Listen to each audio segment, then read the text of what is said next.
السلام علیکم ورحمۃ اللہ وبرکاتہ۔ ایم بابو تنولی اسلامک اسٹوڈیو سے آپ کے سامنے حاضر ہے ایم بابو تنولی۔ جیسا کہ آپ جانتے ہیں کہ ایم بابو تنولی اپنے چاہنے، دیکھنے، سننے والوں کو انتہائی اہم اور ضروری مسائل مختصر انداز میں سمجھاتا ہے، بتلاتا ہے۔ تو اسی سلسلے کی ایک کڑی ہے کہ ہم آپ کو وہ مسائل بتائیں جو آپ کو اکثر اور بیشتر پیش آتے ہیں۔ آپ اور میں نماز پڑھتے ہیں، نماز میں ہمیں لگا کہ ہماری سلوار، ہمارا پاجامہ وہ نیچے کی طرف سرک گیا ہے۔ اب ہم نے دونوں ہاتھوں سے دونوں طرف سے پکڑ کے اس کو اوپر کیا، دونوں ہاتھوں سے دونوں طرف سے پکڑ کے یوں کیا، یوں، یہ آپ کو نظر آ رہا ہے، یوں کیا۔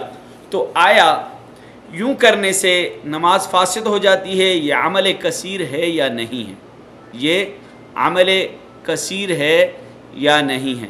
تو مسئلے کو سمجھ لیجئے، یہ عمل کثیر نہیں ہے، اس سے آپ کی نماز ہو جائے گی، نماز کو کوئی نقصان نہیں پہنچتا، لیکن اس طرح کرنا اچھا نہیں ہے۔